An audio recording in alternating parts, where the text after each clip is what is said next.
ऋषि मुनियों ने प्रश्न पूछा, महाराज स्वर्ण के सिंहासन के ऊपर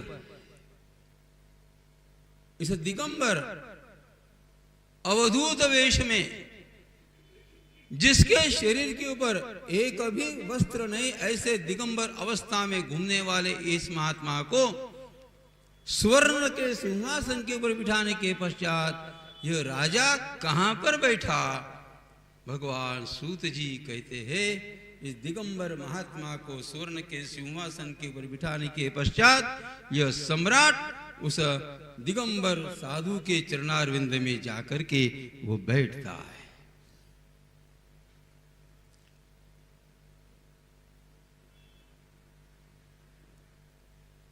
राजा चाहे कितना भी बड़ा क्यों न हो, लेकिन राजा का स्थान, सत्ताधीशों का स्थान, प्रामाणिक यदि कोई महात्मा है, मैं प्रामाणिक महात्माओं की बात करता हूं, निरपेक्ष कोई महात्मा है जिसके जीवन में किसी भी प्रकार की अपेक्षा नहीं, मैं मेरा किसी भी प्रकार का लोक संग्रह करना नहीं चाहता, मैं मेरा जाते समय नाम भी रखना नहीं चाहता,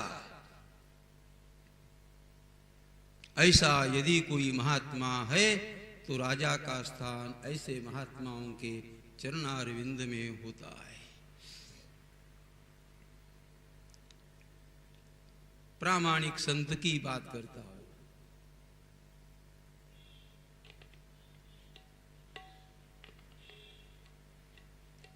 मैं जैसे ही कथा का आरंभ करते हुए इस देश के अत्यंत महत्वपूर्ण निरपेक्षम प्रतिक्षणम वर्धमानम डोंगरे महाराज के जीवन में किसी भी प्रकार की अपेक्षा नहीं थी, निरपेक्ष थे, लेकिन निरपेक्ष होते हुए भी प्रतिक्षणम वर्धमानम भगवान के प्रति जो प्रेम था यह पल पल में बढ़ने वाला प्रेम था। अपेक्षा भी नहीं रखना है और प्रेम भी बढ़ना चाहिए, ये बहुत मुश्किल बात है। बिना अपेक्षा इस जगत में कोई किसी के साथ प्रेम का बर्ताव नहीं करता।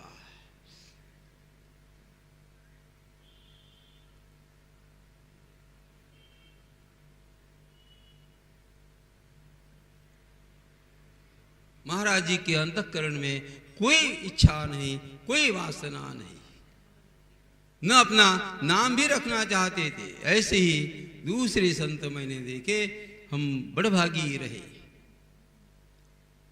मेरी कथा हरिद्वार में थी, उस समय मैं प्रातः स्मरणीय श्रद्धेय पूज्य श्री रामसुखदास जी महाराज के दर्शन के लिए मैं गया।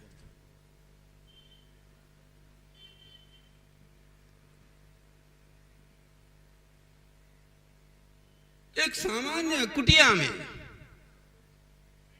कैसा जीवन होगा?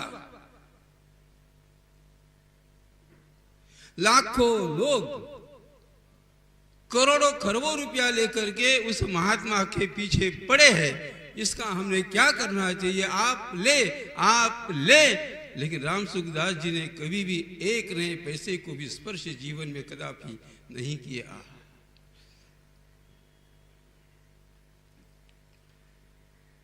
मैं तथागत आज के संतों की बात नहीं करता हूं।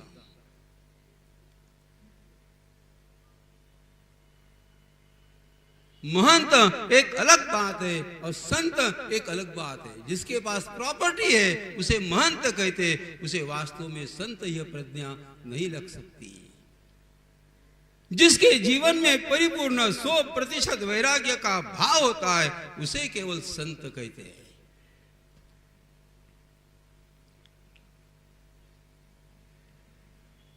महंत का संबंध संपत्ति के साथ में होता है, संत का संबंध परमात्मा के साथ में जुड़ा हुआ होता है। और इसीलिए संत और महंत इसमें बहुत बहुत बहुत बहुत अंतर है।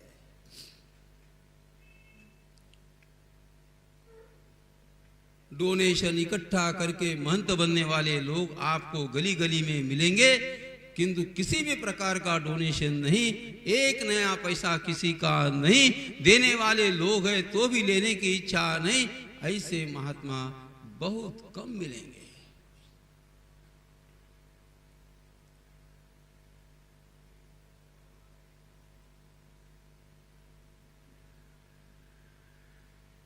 हरिद्वार की कथा के समय हम लोग दर्शन के लिए गए थे। ऐसा सामान्य कुटिया,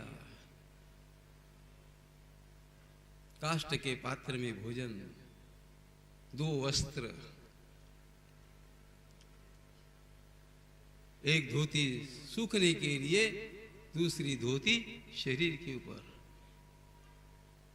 एक अंगोछा सूखने के लिए, दूसरा उपवस्त्र शरीर के ऊपर। इतनी ही प्रॉपर्टी, तो भी जीवन शांत शांत और शांत था।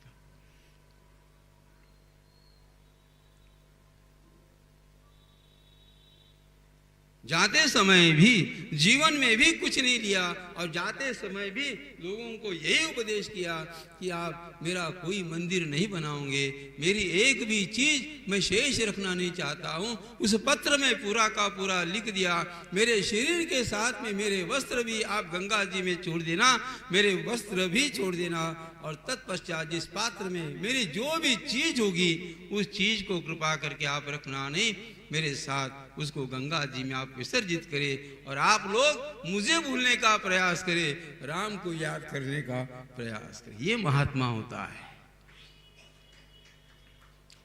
जरा सोचो,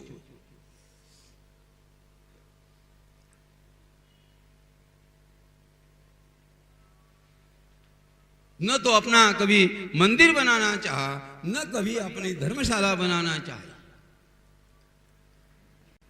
ये वासना भी नहीं।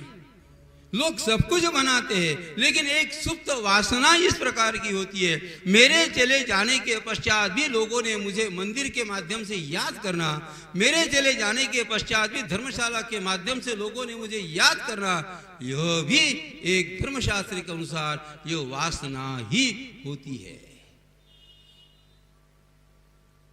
राम सुखदास जी महाराज के जीवन में यह भी विचार नहीं। कैसा महात्मा,